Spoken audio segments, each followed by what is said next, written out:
Hi everyone, this is Leslie with CXPA, and we are getting ready to kick off our final, and it's going to prove to be one of the best online events that we are going to have today in celebration of the annual Customer Experience Day that we have been celebrating around the globe today, October 5th.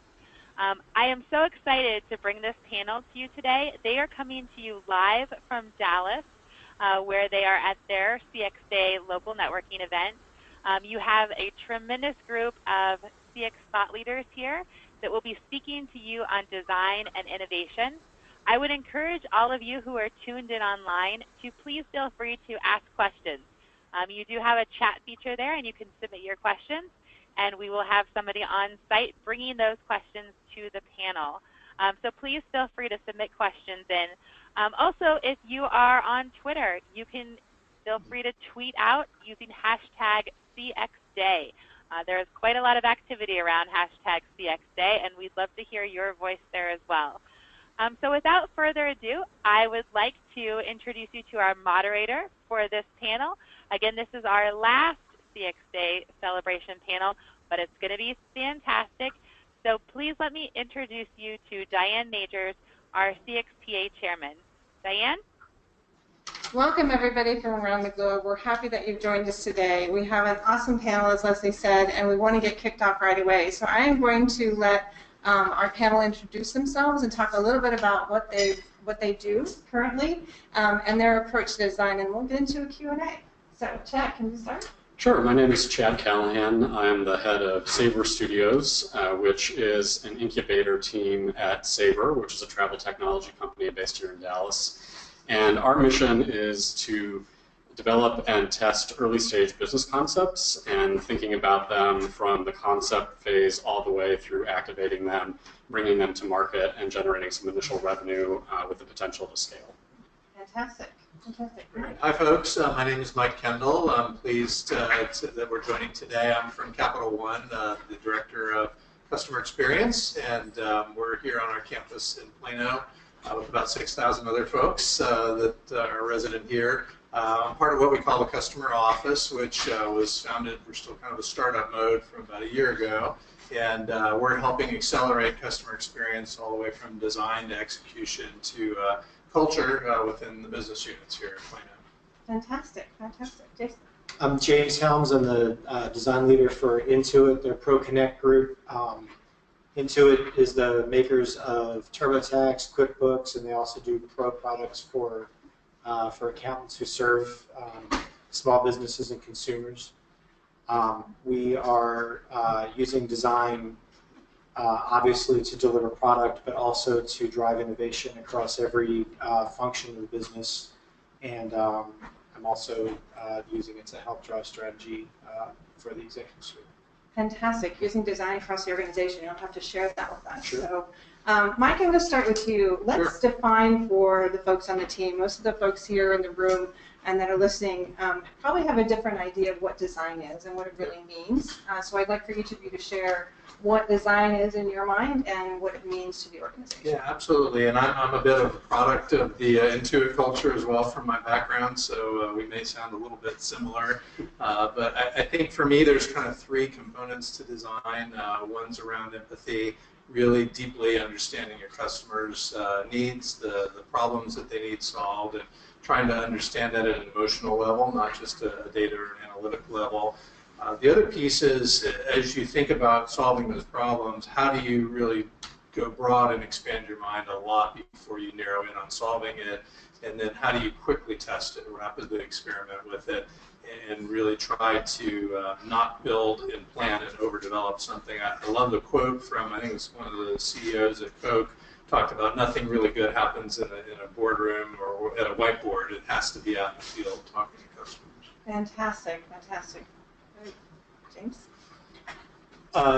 So design, to me, design is a problem that is well-defined and elegantly solved. And by being well-defined, it really is a balance of what do we know qualitatively and what do we know quantitatively about what's the space that we're working in.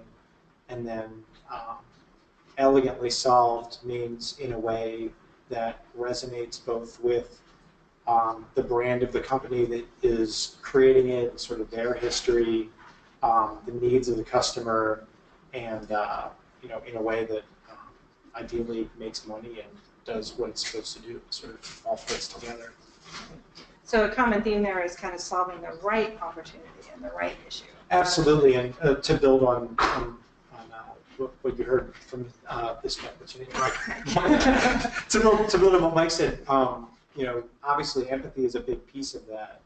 Obviously, coming up with ideas that are inspired by that empathy, and then really nailing what's the one thing that we can go chase down really quickly to prove that our idea is the right idea.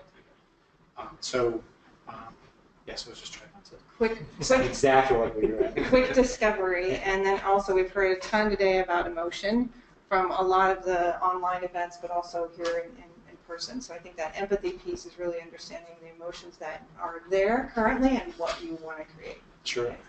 Great, Chad. I think of design as creativity with a purpose, and it's bringing a concept to life to deliver on certain specifications or a desired outcome. And totally agree with a number of the comments that have been made. To build on a couple of them, I think often design is thought about as the sort of form factor, how something looks, but a lot of times within an organization, you need to define design more broadly and bringing in some of those other voices from finance, from marketing. It's having empathy for your end users and making sure there's demand there in the marketplace, but it's also having empathy for the stakeholders that will be impacting the processes and decisions to actually bring those same new concepts to life. So I think it's empathy from multiple angles and bringing those different voices and perspective to the table to bring a new concept forward. That's a great part of change management too, which a lot of CX professionals really struggle with what has changed. So bringing other folks on board and designing around the whole ecosystem, very, very important. So why is design important to brands, right? So some companies have it and some really don't pay much attention to it. What makes it important? I think that design is such a powerful storytelling mechanism. It does such a great job of taking a lot of very theoretical and that sounds really good and making it real. So design has a really great opportunity to change a lot of arguments, and I think that into actionable moments. You can turn, design can help turn, I think it should be this way, no, I think it should be this way, into, well, let's put it in front of somebody and see what they do. It can be very good at helping to drive from what I think it's going to do to real behavior.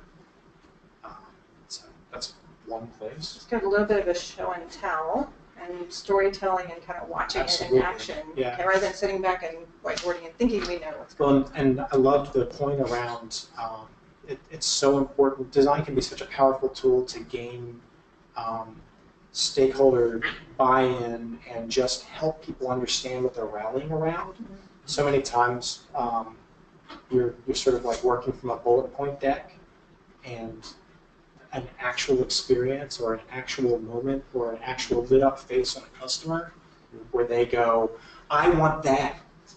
Yet they never do that with a bullet pointed deck. They do that with ideas that have tangible aspects to them, whether it's just the way it looks or the way it works or the way it makes you feel. All of that stuff is so much more powerful than PowerPoint.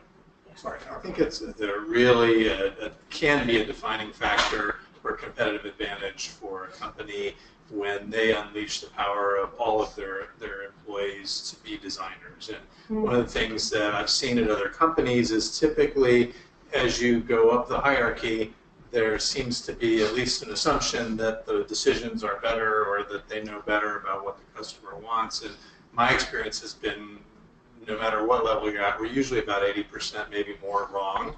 And that's why it's so important to quickly be able to get the team in front of customers with concepts so that we can learn that we are wrong and then move on to the next thing versus putting fancy PowerPoints together and doing a lot of research that maybe needs to be done later as you scale it. But if you haven't done the proof of concept really quickly, then the design doesn't become a competitive advantage. It becomes somebody in a corner office's idea that took a long time and a lot of money to get in front of a customer and then maybe didn't go very far. So it sounds like that helps the company be more agile, which is what agile meaning the way you work, not agile as a development plan, but being more agile, which is what executives want. They want innovation and agility. So it sounds like design can really help to do that. Jen? Yeah, and I think to that point about being a competitive advantage, you think about what elements created those competitive advantages in the past. A lot of those have become eroded. Services and products are more commoditized. And so a lot of times you are beginning to differentiate on that experience. And if it's easy to do business with somebody, a lot of times you're going to do business with somebody that you've come away from it feeling like, wow, that was a good interaction. I felt like there was a good value. So I think design can be helpful in building that relationship with your customers, potentially earning more share of wallet, extending the lifetime value of a relationship with the customer. Over time, I think those are some of the benefits that you can reap from design as you disperse it throughout an organization. I think it becomes a visceral way of communicating the purpose or the mission of the organization. Like you were saying, that it has to reflect the DNA of the company, and so that those principles have to be set out of what do we stand for, what are we trying to achieve, what emotions are we trying to evoke. Here at Capital One, we had Disney come in today for Customer Day, and one of the stories that kind of stuck in my mind was that whole principle of creating this joy or creating this excitement with the customer and making it a happy experience. So they've even architected down to the example they shared today was a guest in a hotel room, their child brings their treasured teddy bear but forgets about it and leaves it under the bed in the hotel room, and then they fly home. Well, you know, they could do what some places do and just throw it in the lost and found, or they could just send it back.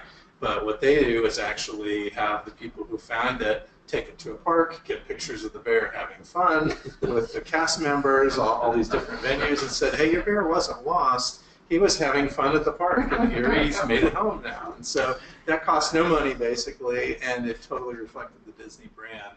And it was a great example of service design that could have been a really bad pain point for a customer. But I like that when you talked about the fact that everybody owns design, because that was just an associate, a housekeeper, who started this whole, let's make the brand come alive, and let's design what that specific experience is going to be like. It doesn't have to be one thing or just an online digital design. That was specifically something, so that's a great takeaway. That's such a great example of how empathy can play a role all the way through the experience, so that you create a brand that resonates from the way you market to the way the product feels to the way those rough moments actually are an opportunity to just double down. And not only is that a great experience for that one person, but probably a viral one that drives back into their marketing and reinforces that expectation that everybody else is like, look at that. Yeah, that's great. So a lot of people think about design and think about user design. So it's all digital, that kind of comes to mind typically. How did you convince your organizations that design was much more than that? Can you give an example or a project that you went through and that kind of demonstrated it for the organization? Chad, I know you're fairly new with Sabre, but yeah, so I'm relatively new to Sabre, but I can say that Sabre has elevated design to there is an SVP of design that sits on the C-suite of the company. How those decisions were made, I'm not quite sure the history there, but I would say, based on my experience working in professional services and consulting in the past, having that kind of senior level buy-in and being an advocate is really important, because a lot of times customer experience or innovation is a horizontal activity, and obviously we're all familiar with companies being in silos. You need that kind of support to sometimes knock down some of those hurdles. So I would say Sabre is a company that has elevated that, and I think it's around how do we create memorable experiences for our customers, make our products and services stickier in those customer environments, and having that kind of champion at the leadership table has been very powerful and something that Sabre has really leaned into and invested in. So I got lucky that I had started with a company that's got a 30-year history of empathy grounding the founding of the company. They've spent the last probably 8 years or so really driving the idea of design thinking throughout that organization. One thing I can say that we've done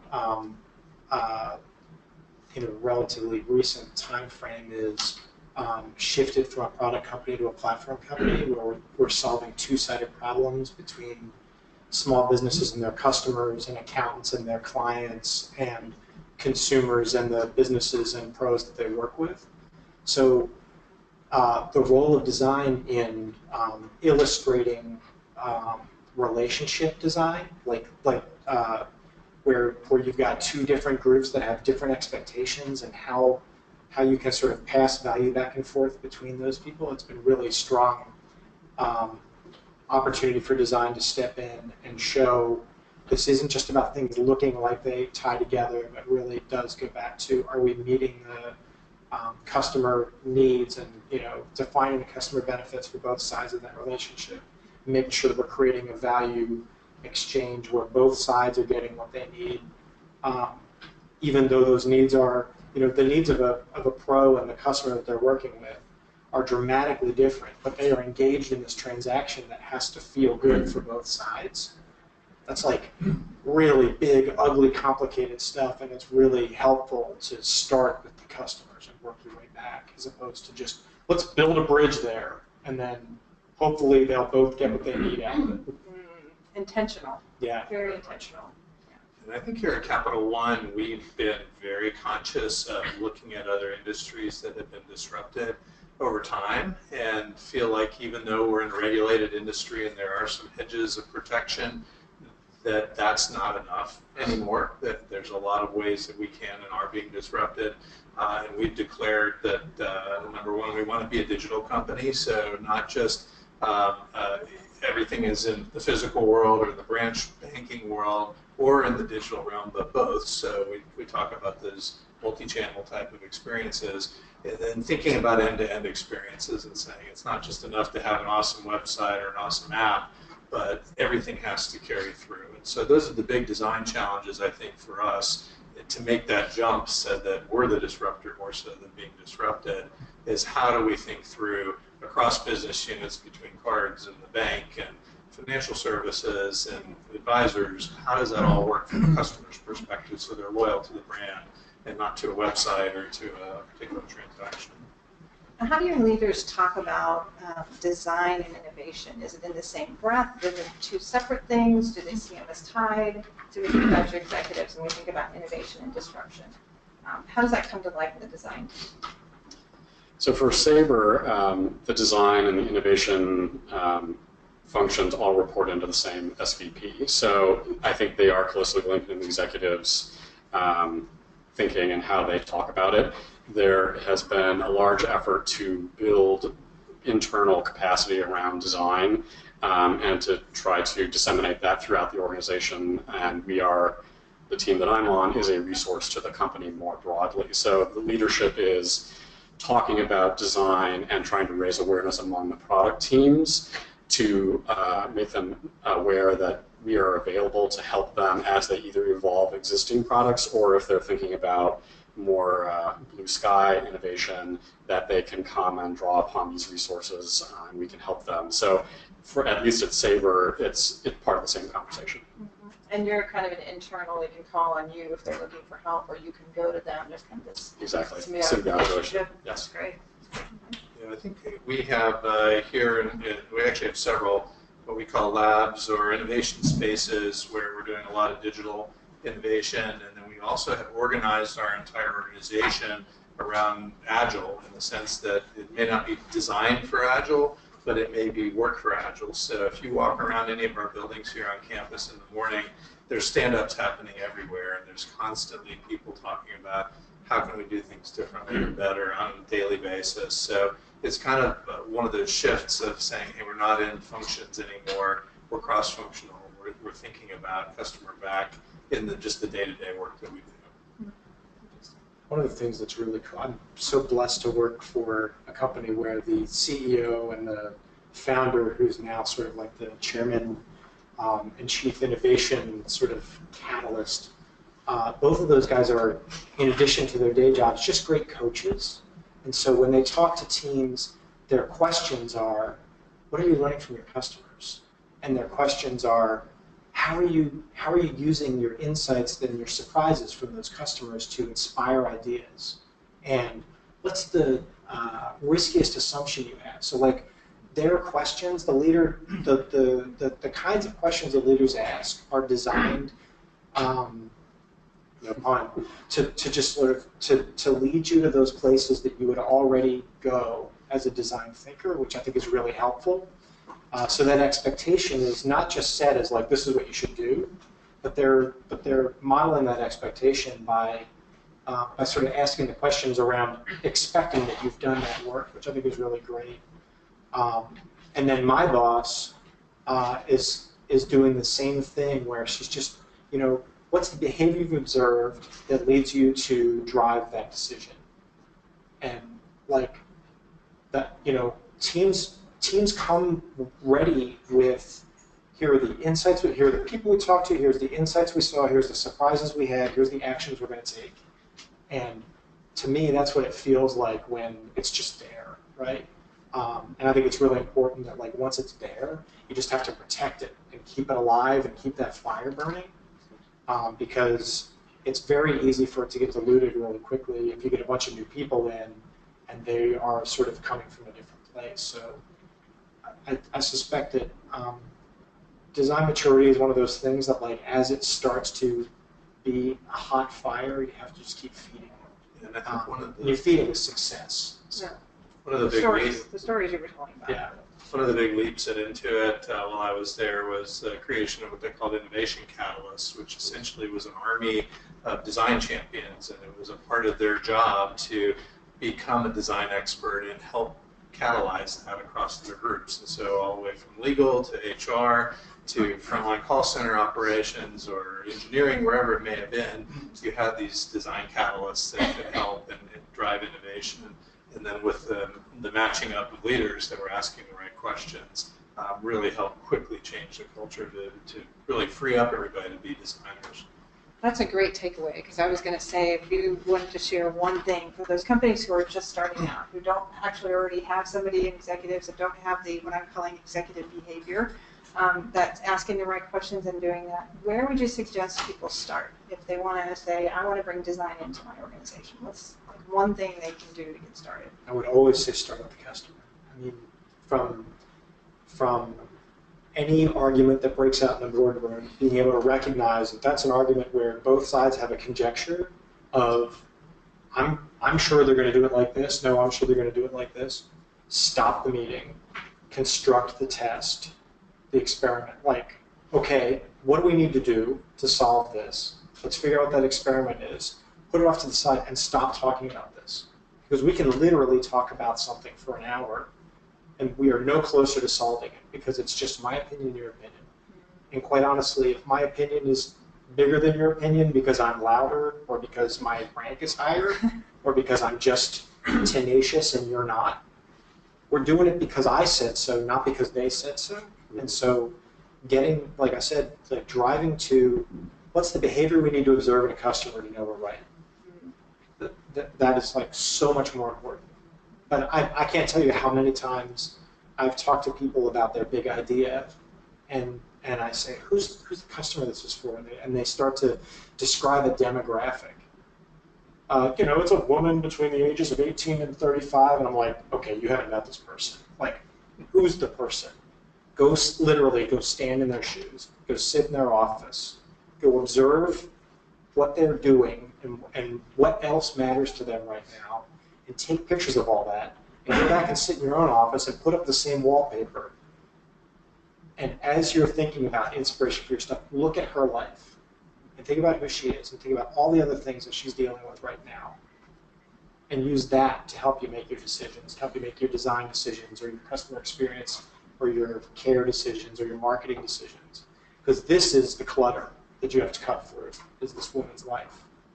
That's much different than looking at survey results or even social media, right? To kind of bring it to life more than just the data and information. It's really what's that human being going through. There was also a book you mentioned when we were talking. Oh, it's a great book. I'm sure most of you have heard of it, called Sprint. And it's all of the stuff that I just talked about. Like, meet the customers, build empathy with all the stakeholders, but then basically 5 days of determining what the most critical thing is that you need to know that you're right, prototype that, get it in front of customers, and make sure that you're right, and be very open to being wrong. Because it's not whether or not you're right, it's what you learn from that moment when you're wrong that helps you go, oh, okay, we need to go that way. That's the whole idea of failing well, is that you're open to the fact that you're probably wrong, like you were saying. Like, if you're open to the fact that you're probably wrong, but we're just going to put it out there, and whatever we learn is where we'll go next. That's critical. That's like such a great design behavior that is really hard for people that are like, man, I want to be right. I want my boss to see that I'm good at my job and that I'm right. And that's like one of those cultural things that's really difficult many times just for anybody to get over the fact that they're, the A student wants to always be right. It's definitely and if you hire smart people, it's even harder because they've always been right. Hey, Diane. If you're not blessed to be in a culture like that, the thing I've seen that works the best is an immersion experience for the senior leaders, because they may need to change their point of view on who's right and who's wrong, and how often are they really wrong when they put their ideas in front of a customer. One of the stories I love from Intuit is we thought we were brilliant about how we were going to help onboard new accountants through a community, and we would put a little badge next to their name, and it would say, you're a new user of our products, right? And once we actually showed that in storyboard form to real CPAs, oh my gosh, they hated it. They said, I've been a CPA for 20 years, and they think of themselves like doctors or lawyers, so you're demeaning me by calling me a newbie, essentially. And I kind of try to tell the team that, but until they heard it from the customer themselves, then they start to feel like, oh, maybe next time I should go past them. And to change a culture in your company, you need leaders to feel that and then have that experience.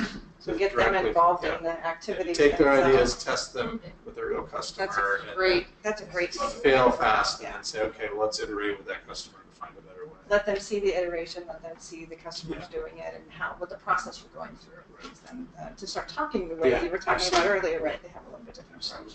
Chad, do you want to share anything? Because we're winding down from that. Yeah, I think falling back on customer observations is incredibly powerful. I would say one other tactic I think I've also seen be very powerful, particularly with one client that I worked with, is start a conversation with your finance department around what design is, how it can be used, and bring them into that process if you're brainstorming, if you're working on new concepts early, and help them sort of think of themselves as they are designers with their own skill set. Building a spreadsheet, thinking about return on capital, all that is a type of design. I think a lot of people in those roles don't think of themselves in that way, and I think bringing them into that process can be powerful. One of the clients that I worked with, the CFO was our biggest champion, and it was amazing to have him on board and be that voice, and it was pretty unique. But he was all about being interested in growth, and he knew a lot of their core businesses were starting to stall. So I think it's not to say you have to convince them from day one, but if you start that conversation, that can be a very important ally to have, at least as part of the conversation. I'm taking that. And I think it's also critical to get them involved because they can help you talk about the business case behind design, right? So customer experience is always seen as kind of that, how do I prove the ROI of it? Design might be even harder, so getting the CFO involved is a great idea because then they can help you tell the financial story, which is what they always want to hear first, and then they figure out that design can drive that result. Yeah, and they can help you iterate as you're explaining the idea. Sometimes on the projects that I've worked on, it's been fun to have some of the business analysts sitting there, and they can say, let's not think about it this way, we can lower our capital if we do it this way, and it really feeds the conversation in a pretty interesting way. Great idea. Well, we're going to hand it back over. We've got a couple questions from the audience, if you want to take one here real fast. I think the first one you've all sort of touched on here in the last 5 minutes or so about what are the key obstacles to focusing on CX design, and how have you overcome them? I think a number of you have touched on that a little bit. Is there anything else you would add to that question?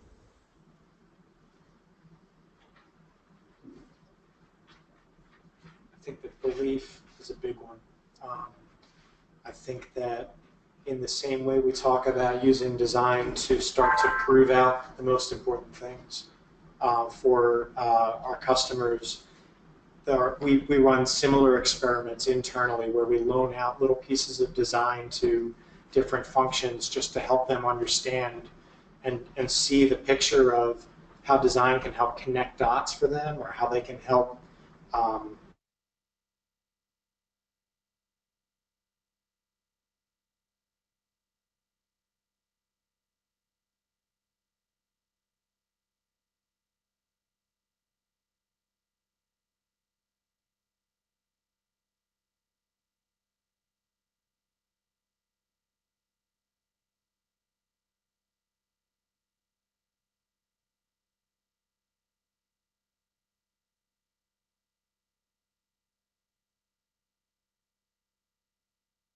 I think we may have lost you guys.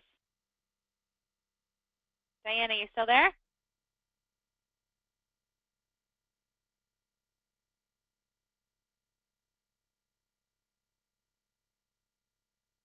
I think we may have lost our Dallas team, everyone. So if you are still on the line with us right now, we will take these questions to the panel, and we will come back to you.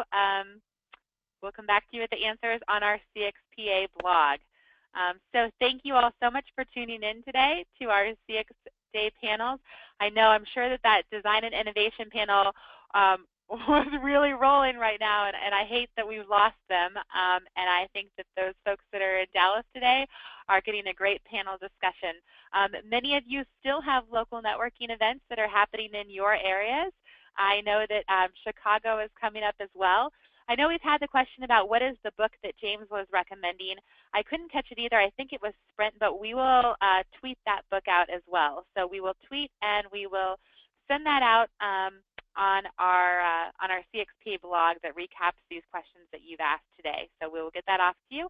Have fun at your local networking events this evening, celebrating Customer Experience Day, and thank you all so much for tuning in. And Diane, you've arrived just in time. Are you there? Not sure we have her audio. Are you still there?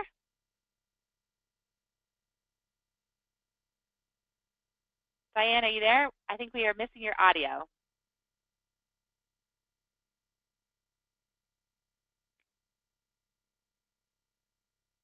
We'll see if we can get them back up, at least to answer the question as to which book James recommended.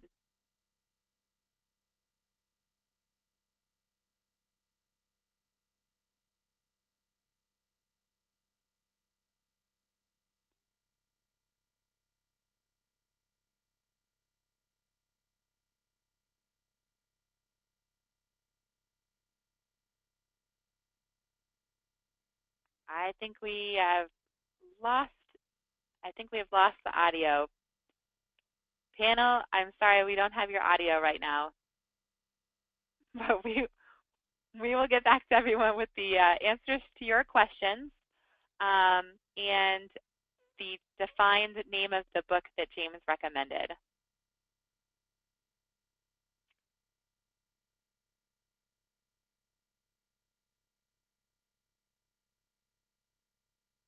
Diane, can you guys hear me?